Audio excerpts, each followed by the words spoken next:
وقالوا لو شاء الرحمن ما عبدناهم ما لهم بذلك من علم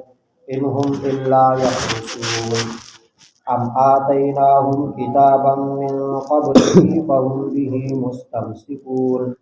بل قالوا إنا وجدنا آباءنا على أمة وإنا على آثارهم مهتدون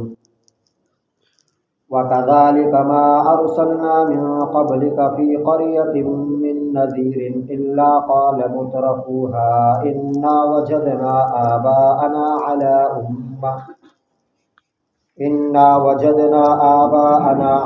أمة وإنا على آثارهم مقتدون قال أولو جئتكم بأهدى مما وجدتم عليه آباءكم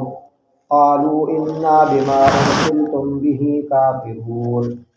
فانتقمنا منهم فانظر كيف كان عاقبة المكذبين صدق الله العظيم.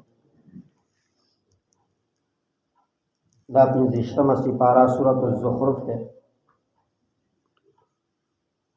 پرونی آیاتونو کې د مشرکانو چې کومه غلط عقیده وه د الله تبارک وتعالی دپاره له الواد ثابتول او بیا فرشتې هغه د الله تبارک وتعالی له لونه ثابتول د هغې ذکر وشو د هغې رد الله تبارک وتعالی وکړو او رد الله تبارک وتعالی هغه په دې طریقه باندې وکړو چې الله تبارک وتعالی خپل ځان دپاره له هغه الواد ثابتوي چې بیا ټولو کې کمزورې مخلوق دی. خامخا چې د الله دپاره له الواد شته او الله ځان له الواد ثابتوي چې تاسو څنګه وایه نو بیا پکار ده الواد ښه خو پکار ده کمزورې الواد چې هغه زنانه دي چې هغه خپله بیان چې کوم دی په صحیح په وضاحت سره نشي کولی په دلیل سره خپله خبره نشي کولی او دغه شانتې د هغو پرورش او تربیت دا په زیب و زینت کې کېږي چې دا د کم عقلی دلیل دی چې هغو سره صرف د خپل د زیب و زینت فکر نور هغو سره څه فکر نه نو دا دلیل دی د دې خبره چې باندې چې دا زنانه کم عقله دي نو چې الله تبارک وتعالی خپل ځان دپاره الواد ثابتوي نو بیا داسې کمزور الواد ثابتوي نو د دې نه معلومه دا شوه چې ستاسو دا دعوه غلطه ده. ننني آیتونو کې د دوی یو بل قباحت او شرارت ذکر کېږي. هغه دا ده چې دو دا خبره کوي چې مونږ د الله تبارک وتعالی نه علاوه چې د غیر الله عبادت کوو نو دا مونږ ځکه کوو چې په دې باندې الله تبارک وتعالی راضي دی او الله خوشحاله دی. الله څنګه خوشحاله دی؟ الله په دې عبادت باندې داسې خوشحاله دی که چېرته الله تبارک وتعالی د غیر الله په عبادت باندې خفه وي نو الله به مونږ منې کړي نو مونږ د غیر الله عبادت کوو الله تبارک وتعالی مونږ نه منې کوي ښه الله ته پته ده چې دو زمانه علاوه د نور مخلوقاتو عبادت هم کوي او بیا هم الله مونږ نه منې کوي نو دا نه منې کول دا د دې خبرې دلیل دی چې الله تبارک وتعالی زمونږ نه راضي دی. نو دا دلیل چې کوم دی دا د غلط دلیل دی ځکه چې الله تبارک وتعالی برای راست په خپله نه راځي چې یو سړی الله د لاس نه ونیسي ته دا کار مه کوه. الله تبارک وتعالی د چا په واسطې سره انسان ته دین رسي نو دا دین په واسطو سره را رسېدلی دی. نو کافرانو مشرکانو تاسو ته خو دین د الله تبارک وتعالی د پیغمبرانو په ذریعه سره راغلی دی. او قرآن کې ځای په ځای باندې بیانېږي پیغمبرانو به هر پیغمبر خپل قوم والو ته ویلي یا قوم اعبدوا الله ما لکم من اله غیره ای قومه د الله عبادت کوئ د الله نه علاوه د چا عبادت مه کوئ. نو دا د پیغمبرانو په واسطه سره چې دا تاسو ته بیان شوی دی او د پیغمبرانو چې تاسو ته بار بار ویل دي د الله نه علاوه د چا عبادت مه کوئ نو دا د الله حکم دی دا د الله منع کول دی. نو دا خونده چې الله په خپله راشي او تاسو د لاس نه ونیسي تاسو ته وایي دا عبادت چې کوم دی دا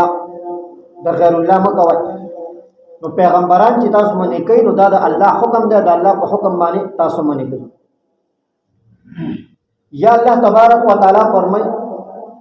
د غیر الله د عبادت په جواز باندې چې د غیر الله عبادت جایز دی په دې باندې دوسرا بل یو د قرآن نه مخکې داسې یو کتاب دوسرا چرته راغلی دی د الله له طرف نه چې هغه کتاب نه دو دلیل نسی چې پاره کې الله دا لیکلي چې د غیر الله عبادت جایز ده. نو دا سیمه څه خبره نشته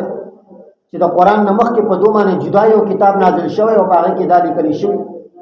چې د الله تبارک وتعالى نه علاوه د نور مخلوقات او عبادت جایز ده. وقالوا او وإذا كافران لو شاء الرحمن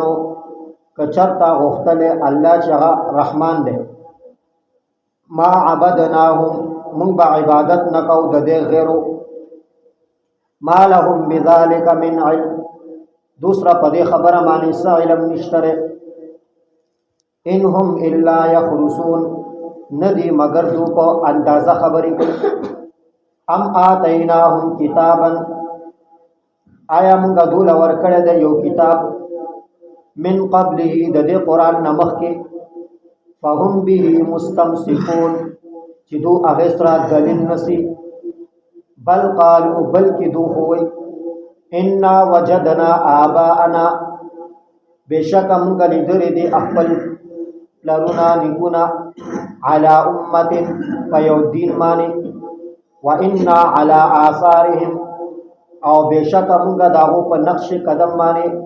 مهتدون لار مندون کیو. کافرانو چې د الله تبارک وتعالى د دین نه پیغمبر مشرکان او کافران منع کړو چې د الله د دین دعوت ولور کو د غیر الله د دین نه منع کړو چې غیر الله چې کوم دی داغو عبادت پنه کوي. نو دو په جواب کې دا خبره وکړه چې موږ خپل مشران خپل پلرونه خپل نیکونه په دغه دین باندې دي چې هغه په دغه دین باندې روان وي چې په کوم باندې موږ روان یو په دې باندې هغه ما روان. نو موږ په خپل د پلرونو او د خپل د مشرانو په هغه دین باندې او دغه په نقش قدم باندې روان یو هغه موږ نشو پرې خوله. نبی علیہ الصلوۃ والسلام ته الله تبارک وتعالى تسلی ورکړي چې اے پیغمبر ستانه مخکې چې څومره پیغمبران تیر شوي دي نو هر پیغمبر چې کوم دی هغه چې کله خلکو ته د دین دعوت ورکړ دی نو هغه په جواب کې دا خبره کړه چې موږ خپل مشران لیدلو چې هغه په دغه لار باندې روان او لهدا موږ به هغه پسیزو او داغه لار چې کوم دی هغه موږ نشو پرې خوله. نو کله پلار او د نیکه په سم لار باندې روان او مشران په سم لار باندې او ته دغه په لار باندې زنو خبره ده لیکن چې هغه په غلطه لار باندې روانو د گمراهۍ په لار باندې روانو نو بیا مشران ستا پلرونه ستا نیکونه ستا څومره خاندان دی هغه ستا د پالله دین نشي ګرځېدلی چې هغه په غلطه لار باندې روانو ته هم دغه په غلطه لار باندې روانې یا دغه په کارنامو باندې چې کوم د تفخر کوي چې هغه دا کارونه کړي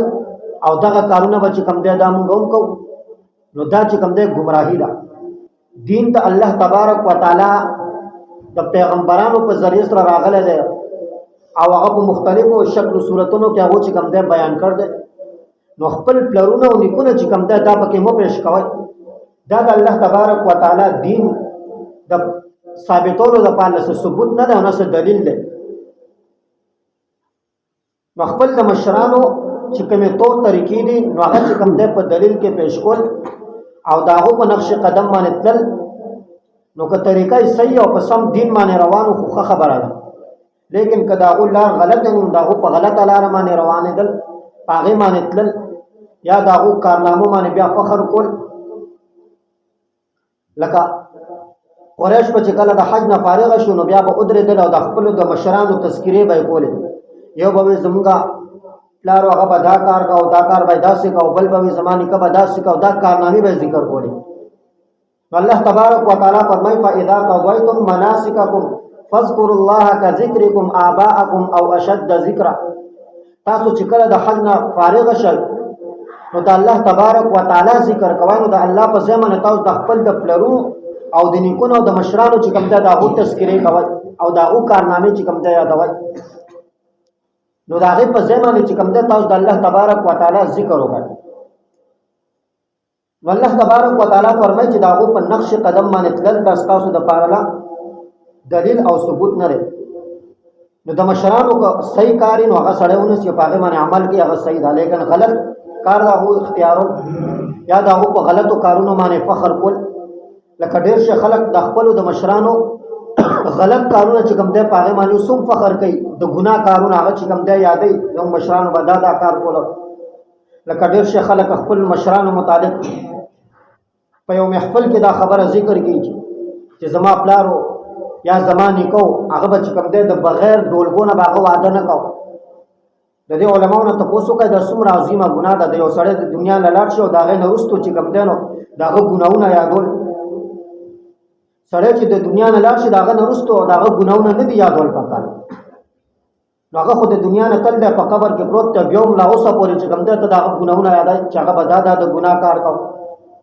دا کار چې کوم دی دا به یې داسې کو دا کار به یې داسې کو نو د خپلو د مشرانو ګناهونه یادول نه دي پکار هغو دپاره د الله نه معافي غوښتل پکار دی چې الله د دوی ګناهونه معاف کړي په ځای د دې چې په یو محفل کې ته کښېنه او د هغو ګناهونه د خلکو په مخ کې شمارې چې هغو دا کار کړی نو په دې فخر نه دی پکار او نه دا خبرې یادول پکار دي ها د هغو یو ښه کار چې د هغې نه سړي ته عبرت او نصیحت حاصلېږي د هغې ذکر سړی وکړي نو هغه ځان له خبره ده لیکن د هغو ګناهونه یادول او د هغو غلطې خبرې یادول هغه بیا په یو محفل کې ذکر کول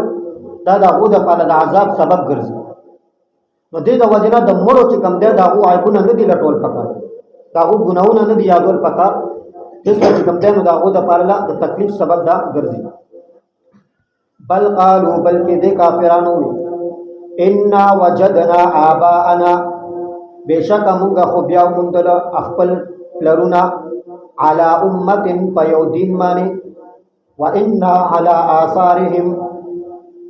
او بېشکه موږ د هغو په نقش قدم باندې مهتدون لار موندونکي وکذلک او دغه شانتې ای پیغمبره ما ارسلنا من قبلک مونږه نه دی لېږلې ستا نه مخکې فی قریة په یو کلي کې من نذیر څوک د یارولو والا یو پیغمبر الا مگر قال مترفوها د هغه ځای خوشحاله او مالدار خلقو به وي انا وجدنا آباءنا چې بېشکه مونږه بیا موندلي دي خپل پلرونه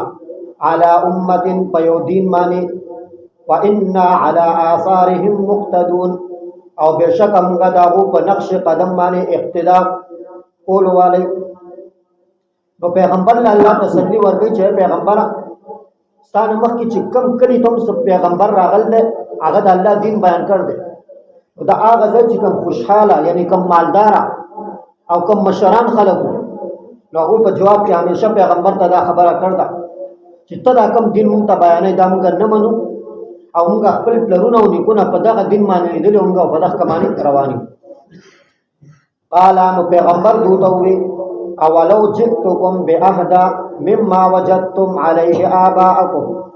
که زه چېرته راتلو کوم ستاسو طرف ته باهدا که زه چېرته راوړم ستاسو څنګ ته باهدا زیات د هدایت والا لار مما د هغې نه وجدتم علیه آباءکم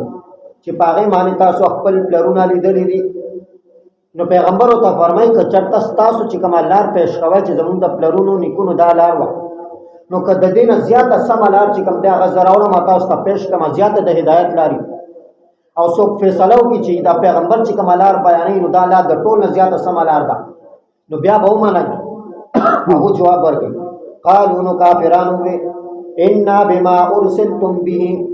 بېشکه مونږ هغه څه چې هغې سره ته رالېږلی شوی ای پیغمبر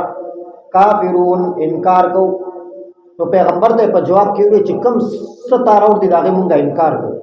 که ته ډېر ښه دین مونږ ته پیش کړې خو بیا به هم چې کوم دی مونږ ونه منو او هغې دپاره له مونږ تیار نه یو فانتقمنا منهم پس مونږه بدله واغسته د دونه فانظر وګورئ کیف کان عاقبة المکذبین څنګه انجام شو د دروغجنو خلکو الله تبارک وتعالی فرمایي چې پیغمبر ته په جواب کې وی چې پیغمبر موږ ستا خبرې نه منو الله فرمایي چې نه مني نو د دوی انجام وګورئ چې انجام یې څه شو چې تر ما بدله واغسته نو د هغو څه انجام وشو نو ځای په ځای قرآن کې ذکر کېږي هر قوم الله له څنګه عذابونه ورکړه څوک یې په زلزلو سره تباه کړه څوک یې چې کوم دی بارانونو باندې څوک یې په هوا باندې او په چا باندې چې کوم دی ځمکې سیرې کړې او په هغې کې دننه لاړه په چا باندې د اسمان نه د کاڼو باران ورو نو ټول قومونه الله تبارک وتعالی نافرمانه تباه کړه عبرت او نصيحت زموږ د پاله پکې دار چې الله په دې باندې قادر دی چې الله موږ هم چې کم دانو دغه شانتي عذاب کې مبتلا دي الله په دې قادر دی پکار دار چې د الله تبارک وتعالى د نافرمانیانو نه باز راشو او د الله تبارک وتعالى تابعداري الله دې په دې باندې عمل کولو توفیق امين الحمدلله الہ العالمین جزاہ مدد و نصرت الہ العالمین جزاہ تمام مشکلات حل کی الہ العالمین سمر رکاوٹوں میں اعلان ختم الہ العالمین جب غلبہ نصیب ظالمان دے اللہ تبارک و تعالی اللہ سبحان ربک رب العزت عما یصفون وسلام علی المرسلین والحمد للہ